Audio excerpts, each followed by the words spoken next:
Hello viewers, this is Reality Chat with Alistair Gira, the home of the blunt truth. This is the place where we call a spade for the benefit of the society. We are here to confront our challenges and transform them into exploration. Today's topic is everyone owes their spouse good sex. Sexual satisfaction, which is the basis of marriage. Sex may not be the primary reason why people marry, but it plays a vital role in the sustenance of marriage. Today in the studio, I have Mrs. Manyao, who is a pastor and a marriage counselor, and Mr. PK, Prosper Kawara. Welcome to the show, Mr. Kawara and Mrs. Manyao. My first question to these two is, how does good sex or poor sex affect marriage? And I found this to be a very interesting topic, and I figured I'd come in on a controversial note because I've got a slightly different take to what the norm or what society believes to be the way that they need to take these issues. I think how I'm going to tackle these issues, I'm going to take things a little back to a time before you actually get married. I'm sure this will be controversial with Mrs. Manyao here, but if I would be a marriage counselor, the first thing I would say to people before you get married is explore your sexuality as a couple. Sleep together. Sleep together, exactly. That way you get to understand your sexual compatibility. Oh yeah. I think I may have mentioned this to some people in the past, that the two biggest reasons for divorce are sex and money. Either too much or lack thereof. So if you don't if you don't understand your sexual compatibility, it can be a reason for divorce. So resultantly, when you say good sex, poor sex, or bad sex, it becomes very, very subjective, because who determines what good sex is, or who determines what bad sex is, or who determines whatever type of sex is, and except the two people that are in the relationship. Okay. So yes, I agree with the statement, good sex, bad sex, or lack thereof, or too much thereof can be a problem in a marriage. Okay, so what can you say is too much of it? Again, I mentioned the issues of sexual compatibility. Just to try and get perspective in what I'm trying to say. We can be in a marriage. Somebody believes, I've heard of songs where they talk about sex all night. I don't know how possible that is or how practical it is. I've heard of people saying, look, I'm going to have sex for 2 minutes and I'm done. So basically, you've got to find that equilibrium between yourself and your partner, that you're meeting somewhere and you're both getting the satisfaction that you require. Good sex for somebody, I'm saying, is 24 hours of sex. Good sex for somebody is 2 minutes. So if you and your partner are not meeting where you are agreeing that this is where our compatibility level is, then we've got bad sex in the house. It's not about 24 hours or 2 minutes. Okay. I would beg to differ with Mr. Kawara. The way I'm going to bring in the biblical perspective of marriage and sex. You were saying that if people don't explore their sexuality before marriage, it becomes a problem. I would beg to differ. I would say that if you explore, it can also become a problem. That exploration becomes a problem later in marriage. With many people I know, that is your opinion, but some people would rather be with a woman who they have known for themselves. The way God created it is that two people should meet, one man and one woman should meet, and when they decide they want to have a home together, they should then be able to communicate and tell each other what they need on the marital bed. The thing that attracted you to your wife in the first place should be the thing that enhances the sexuality. If you were attracted by, to be honest with you, putting Christianity aside, people marry because they're attracted to each other physically, and that physical attraction is something that should trigger the desire within a man and a woman. So if you give yourself time to look for the right partner and you are pleased with your choice, it should be able to sustain your physical desires, and should always remind yourself, bring yourself back to what attracted you to that person in the first place. If we look in the book of 1 Corinthians chapter 7, from about 3 to 5, it talks about how the wife is not the one who's lord over her body, and the same, the husband is not the one who's lord over his body, which means to say that if I'm married, I don't have a right over my body. My husband is now the one in charge, and vice versa to him as well. This is in the Bible. So if we observe that rule, we'll have very little problems, because this rule is telling us that we should, if he owns my body, I shouldn't deny him. He shouldn't be deprived of sex, number one. Number two, if we own each other and we are to do what we are to do with each other, we shouldn't defile the marriage bed. Okay, sorry. But Mama, my Mfundisi, do you know that marriages are breaking because of lack of sex or poor sex? Yes, I know. Because that. what happens is, munhu handiti mazuva ano kune internet. Yeah. Anenge achiona zvidavado. Sorry, And I agree with you there. And it's something that I think even the church is at fault, because some of these things we are mum about, and it's like people don't want to be upfront and confrontational to talk about the meat of the matter. Yes. People don't want to address the things that are affecting couples, which are so real. Like you rightly say, there's now social media. Yeah. With that social media, you as a couple, you are two different people. One is outgoing and they are adventurous. Someone they are is busy following porn. And arikuona masters mamwe are wild. So he wants to explore, but the wife can't just do anything. She's like anongova zvake danda in bed. Okay. If I may cut you off there, sorry. I, at the risk of becoming very controversial in this particular issue, I agree with you on a certain aspect. I also agree with mindfulness on certain aspects. But then there's a different approach that I look at, that I feel we need to be very real and appreciate. 20 years ago, 30 years ago, 40 years ago, our grandmothers, our great-grandmothers, our parents, they got married Vadima virgins. And their husband or their wife was all they knew in terms of their sexual experience. So, there's a controversy with what makes up good sex, what makes up bad sex. If I've known just the one person, for me, that's all there is to know. In today's age, kids have become sexually active at 12 years of age, at 10 years of age. By the time the child reaches marriage age, they've experienced all sorts of different sexual exposure. And that has then created a bit of a problem for our society. It's unfortunate that from my perspective, like I'm saying, it might be controversial from a religion perspective, because I might seem to be bashing what is said in the Bible. But that's not the case. I'm trying to be very open-minded here. So by the time a child is of marriage age, they've known 10, 12, 15, even 3 sexual partners. Subconsciously, they might end up comparing their sexual partners.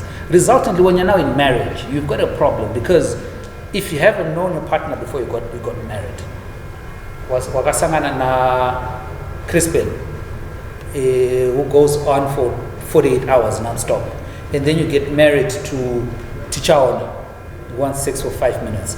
Already there's a disconnect. And how then, as a society, do we then marry the two to say, right, this is what it is? I'll give you a very interesting story. I'm going to try and be very viewer sensitive for this story. But I came across a story of a young lady. This young lady had been out there for a while. And then she decided, no, I need to get married. She goes to church, no offense meant. She goes to church, meets brother Rake, And then the courtship, she says to my brother, I no sex before marriage, etc, etc. Then they get married, a nice white wedding, and then they go on their honeymoon. Come back from the honeymoon, they set up their home. 2 months down the line, the lady comes home. Aguchema. And then, so the folks ask, oh, Wanachi, Waroa. Aguchema, she can't even say anything. And then after she calms down, and Tete then really start questioning it. So what's the problem? And it turns out the problem was the sexual compatibility with the husband. These two had not known each other before they got married. So by the time they then got married, this girl had experienced and explored all sorts. So compatibility in the bedroom, panga pasina na brother. Saka could actually and it's a bit too late. So these are the issues that we then need to look at in detail and deal with even before we get to the stage of marriage. Because in today's age, in today's era, like you're saying, there is social media, there's internet, there is peer pressure. We're going to meet outside and I'm going to talk with my buddies, guys, this, that, and the other. And in a setup like that one, what you want to try something new, I mean, vatu vakarora na vasina compatibility. Muskana, you want to explore it to the fullest. Exactly. And you'll be like, what are you doing now? But the issue of compatibility, because compatibility also comes down to being able to talk about these issues with your partner. It comes down to the issue of compatibility. Because traditionally, the woman did not have that position, that elevation where they could talk about these issues in the partner hierarchy. Because today, white ones, you'll be labeled. You're talking about these issues, not zira. But compatibility also means good. Instead of talking about what happens in between the sheets, also talking about your wavelength. Are you guys at the same wavelength? Can you discuss these issues openly? Can you, expand onto them and say, look, I heard about this, or I saw this. Can we explore? Can we try it? That's also part of compatibility. In Mama, what I think is good sex can keep your husband. Good sex can keep your wife, Mumba. Yeah, very cheating, but we can't have lack of sex or poor sex as the reason why my husband cheats. At least uri Mumba until munombuende savakazi kuchina. You should be discussing these things. Kuti muri Mumba, go wild. Kana kuri kuti uri kutenga, what do they call that pole? The dancing pole. Yeah, the dancing pole. Yeah. Buy it. Explore it out to the fullest. Kana chizochita nganochita maybe nemango ma reasons. Oh, agara munhu anochita, but not because of poor sex. Hakuna munhu asingagona kusimudza gumbo. You can't tell us kuti you can't bend. This phrase, poor sex, it's subjective. It's something else. But I just wanted to state that, are you aware that there are some very good success stories of a man and a woman who come together as virgins? Granted. Yeah, they're very good success stories and they're very happy with what they are. So let's not take anything away from that. All right. I think what church needs to do, because of the exposure that is now there with the social media that you're talking about, I think we churches need to step up our level of, I don't know what you can call it. Engagement when it comes to these issues. I think we need to, even like you were saying, the China Chemadzimai, we do try to have, once in a while, to have such sessions. The problem is, like, you don't hit to the point. Maybe on the contrary, I think you're being unfair with my mindfulness. I think religious leaders do try, but the influences are a lot more than religion nowadays. Can I ask a question? Is there a prescribed way of having it? Even from way back traditionally, you cannot prescribe to a couple how to have sex, to engage in these things.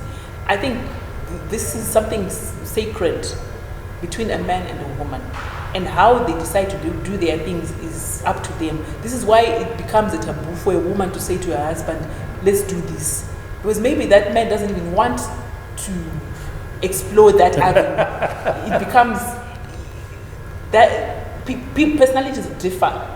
Personalities differ. Some men would be very welcoming to the wife, and some can actually be beaten up for suggesting something. Where have you seen it? Who told you this? So, but we have to deal with that. Yeah, but then exactly it brings back. So the other thing I wanted to point out is, on the women's side at the churches, on the women's side, we really, if you look at most churches, they have Chemadzmai, they have women's conferences, but I want you to really think about it. How many Zinajivarume have you heard about? How many men's conferences, even in this, the big churches, you hear they calling people for women's conferences. I see one or two men's conferences. I like the way she's taking this. Okay. At churches, are you teaching the boy child from teenagehood how to handle marriage? Because some of these boys are actually coming from a single parented home where the mother is the head of the house, and she can't teach a son how to be a man. So this is the other.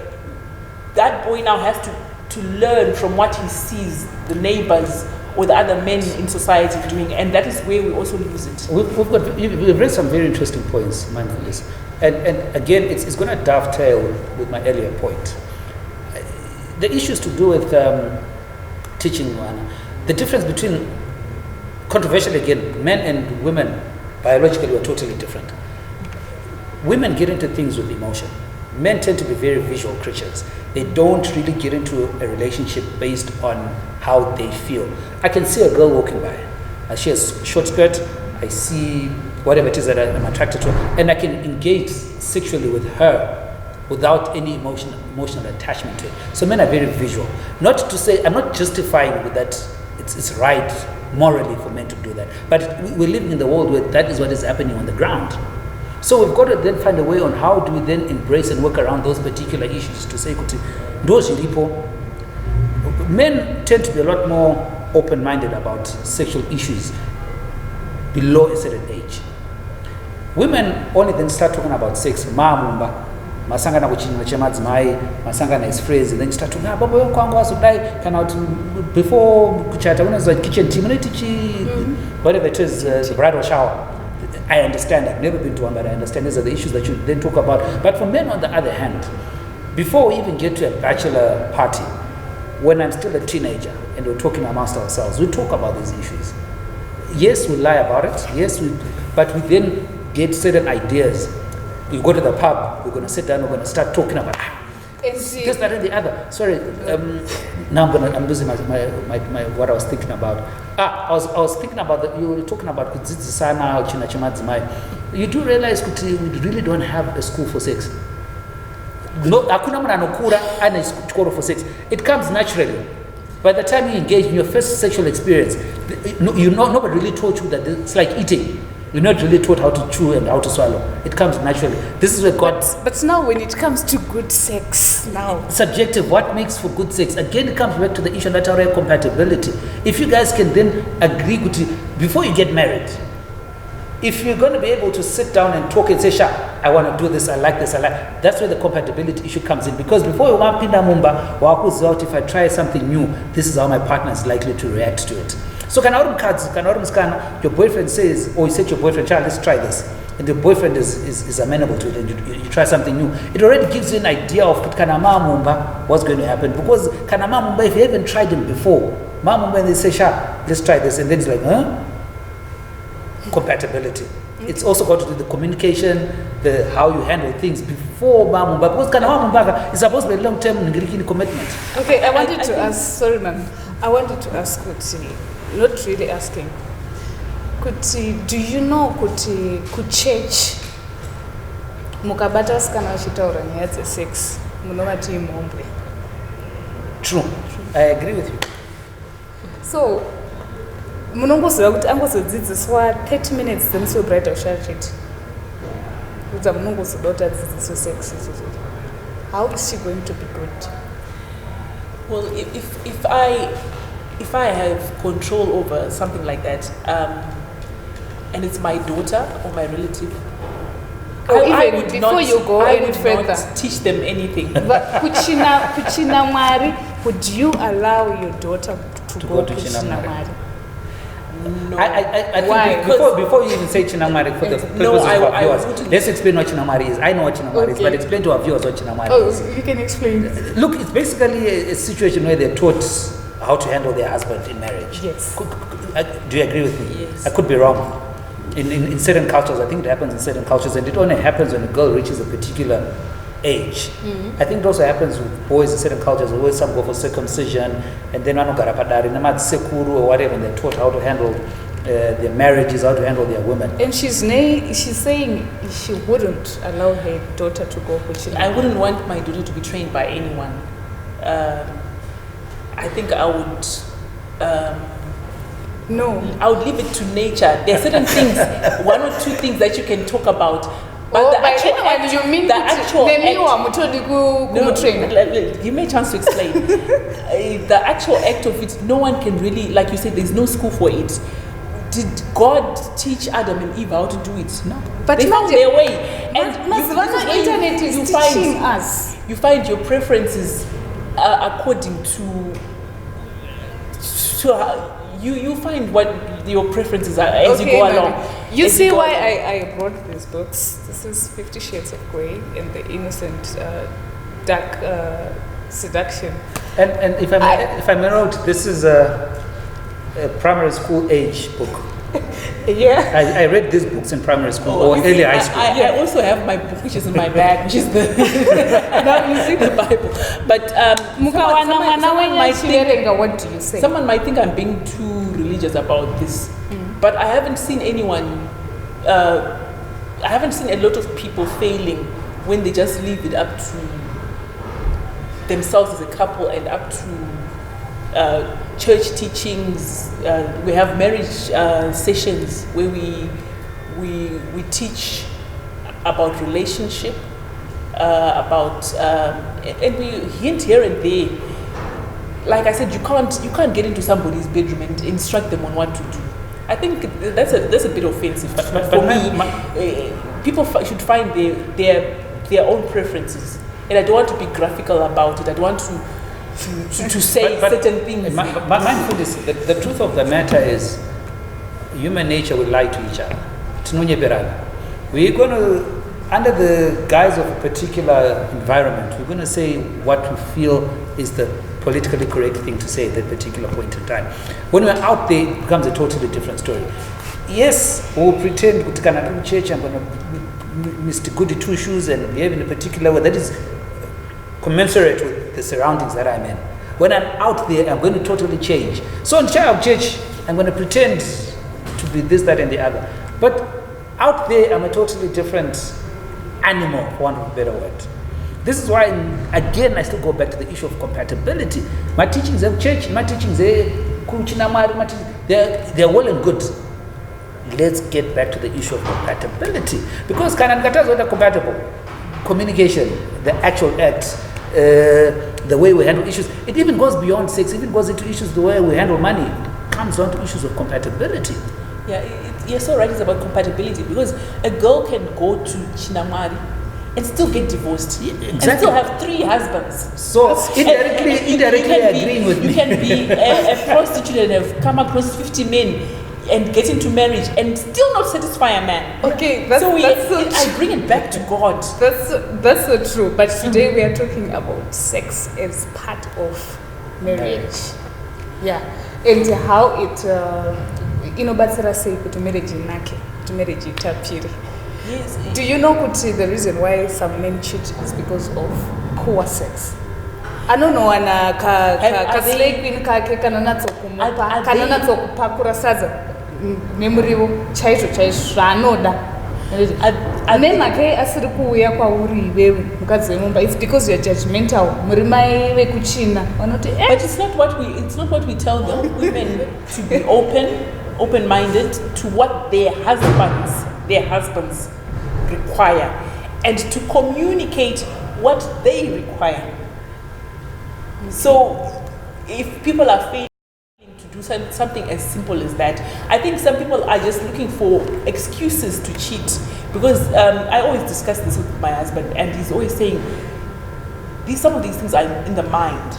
They're in the mind. You see an attractive yellow bone babe there, and you just feel I should in my lifetime I should experience that, because you want to please a certain fetish or whatever desire that you have.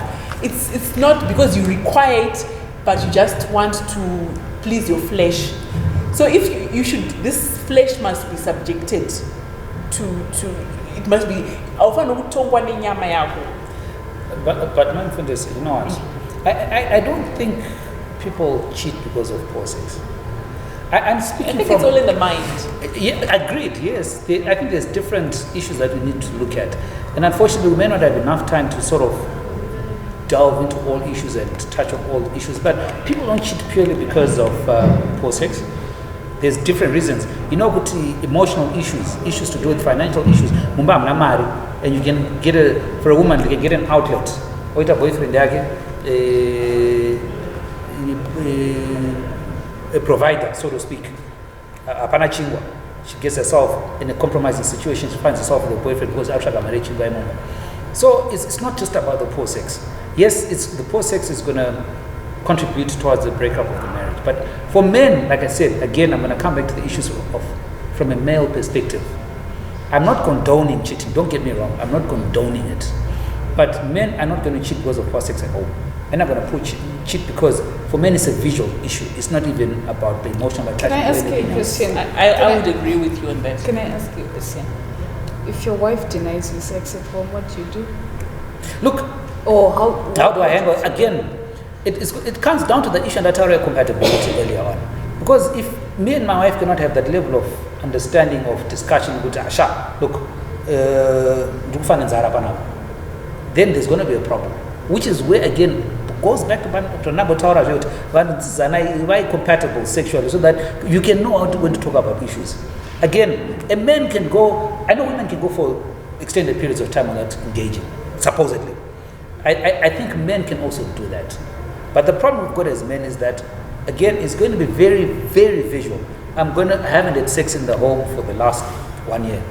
I see a hot babe walking down the streets. I love my wife, but I might be attracted, like my friend said, I just want to satisfy a certain curiosity or a fetish. Don't get me wrong, I'm not condoning it. We have to get to a stage where, as a society, which is where, as a society, we need to find a way to mold our people to then be able to take control of ourselves. But this is the reality on the ground. This is the truth about what is happening on the ground. It's happening out there, whether we like it or not. It is what it is. Okay, how about you tell her, you're communicating well. You tell her, baby, I want you to do this, I want you to do this, I want you to bend like this. And she's like, no, I don't want that. My family is fighting at the very top with the way you're expressing. But then again, this is the reason for this platform. We should be able to speak out openly and say what it is. Nomita saying she doesn't want to do anything. She just wants she's only familiar with the missionary. then I think she's bringing it upon herself. But she has to be more open-minded. If it's your husband who's requiring this thing, I said in the beginning from the book of Corinthians that he is Lord over your body.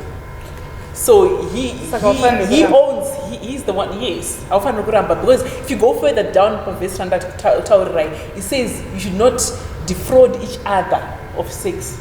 If you go further down that chapter, in chapter 7 of 1 Corinthians, it says you are not to deprive each other unless you are praying and fasting.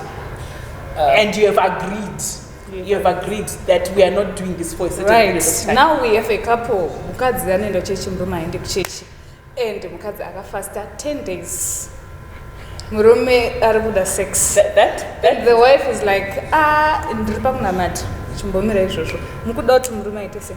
If you heard rightly what I said about that verse, it says, unless you're praying and fasting and you have agreed. Okay. Yes. So it's about agreement.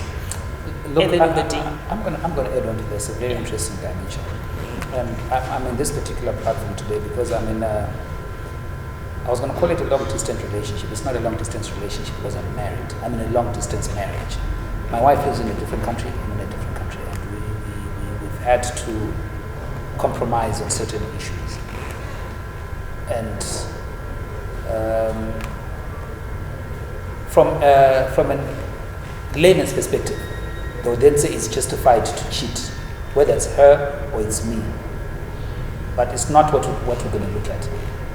The cheating part aspect it comes back to how you train yourself to right.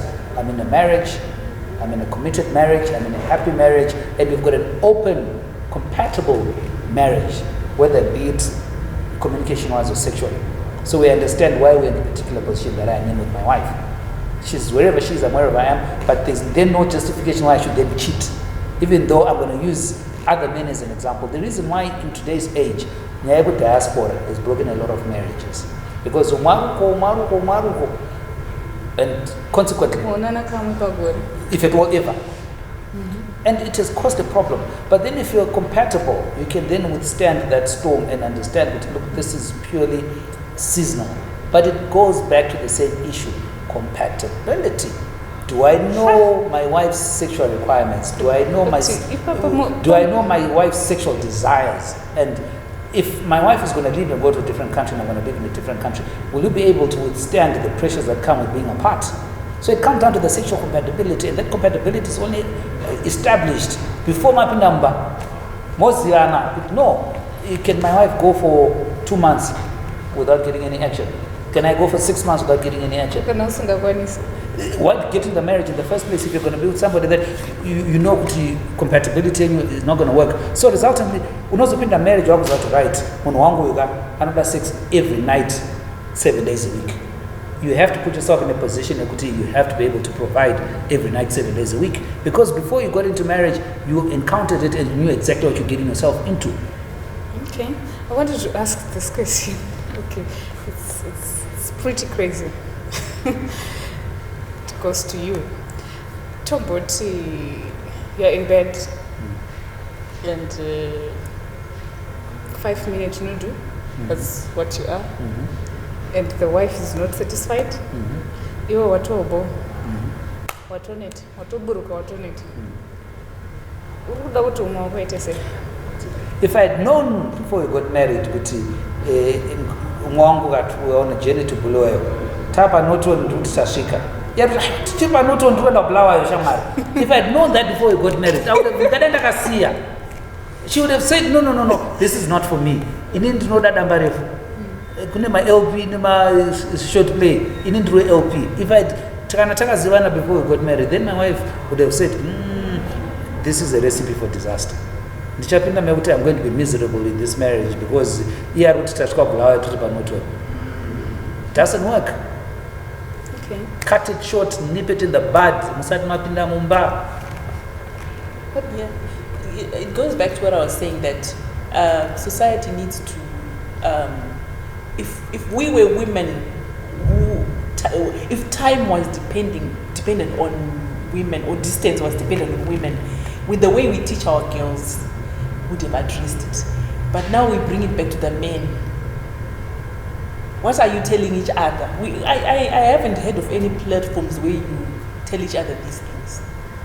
So someone probably thinks they are okay because the wife is in silence. And this is where the problem starts. Yeah, but why is the wife in silence? Okay. Why I say so good? Because I think it's to do with the male ego. How does someone Kuchechi how munovadzidzisa does- kuti usanyanya kulauta. That's why they are quiet. who teaches that? Vana vaifundisi. They say Don't talk. don't communicate with your husband. Usataura zvinhu zvakadzikama, Hanzi. nyarara, Makamuzwa statement yanzi ndinogarira vana vangu. Ndo mastatement ariko. Shingirira muroora. Imba iyi inoda kuti ushinge. Kushinga kwacho zvitimenda kuti ushingirira zvipi. I think with the exposure that is there these days, people should be more open to discussions, more open to. We can't be telling people that. If there are people who are telling women to be quiet and not communicate with their husbands, it's not like you're communicating with another man next door. You're communicating with your better half, and it's so allowed. Okay, what do you have to say as we wrap up? Yeah, look, ultimately, after all is said and done, we need to look beyond social media as couples in homes. We've got to be able to talk and discuss. To answer my Mfundisi, you haven't come across a platform where men talk about these things. Men talk about these things. You'll be surprised. Men make friends a lot easier than women do. Women, there's a story about backbiting and back scratching and etc. backstabbing. Even if I walk downstairs, I can meet a guy, talk, and they what do you do? I do this. And then before you know it, we're in a pub or having a drink. And we can start talking about certain issues. Yes, we might not necessarily start talking about my more intimate issues to do with my marriage, but over time you'll be surprised that we'll then end up talking about these issues and getting to know as we get to know each other better. If you meet me and my best friend, we may talk about particular issues, not necessarily that are specific to making reference to my marriage, but we can then interact at a level where we can understand what is being talked about without necessarily saying the words. In conclusion, for me, I would also want to quote from the Bible again. The Bible tells us in the book of Ephesians, it instructs men to love their wives. Because when you love your wife, it then explains further that when you love your wife, you're loving, and you love her body, you are also loving yourself. So if you don't love your wife, you're saying you're despising that body which you are the one who chose. You're actually shooting yourself in the foot. You're saying you made the wrong choice. When no one rushed you into it, nobody forced you to love that woman. This was the one who said, this is my bone of my bone, this is my everything, and you felt like, if I don't have this woman, I cannot breathe. But now, so it says love. When you love your wife, you love, and you love her body, you are loving yourself. And it then also tells women to respect their husbands. So if someone you love, you cannot be cheating for the men. And if you're a woman and you respect your husband, when you have respect, then I don't see us cheating each other. Because if I have true respect for you, I cannot be found wanting what is next door. So that is what I would say in conclusion. My point is, I beg to differ. Babe, I love my wife. I have not cheated on my wife, but I'm going to speak from a modern perspective. A man can love his wife and still cheat. A woman can respect her husband and still cheat. Babe, if you're watching, I love you, but don't take this out of context. So, yeah. I think iwo mutumbi wakasarudzwa ukadiwa nemurume wacho ngaugonewo kuzvimaintaina kuramba uripo pakadiwa pacho. Amen. This is what I think before we close. I think sex is a gift from God, and it should be explored out to the fullest. You don't need to be holy when it comes to sex. You can't be a pastor in bed. You can't be a praise and worship leader in bed. Go wild if you need. You said it's a yeah. That's a lady on the street and a freak in the bed. So they say. Go wild and satisfy your partner. That's what I think. Until next time, bye. For these and other stories, visit our website www.263chat.com. Follow us on Twitter @263chat and like our Facebook page 263chat.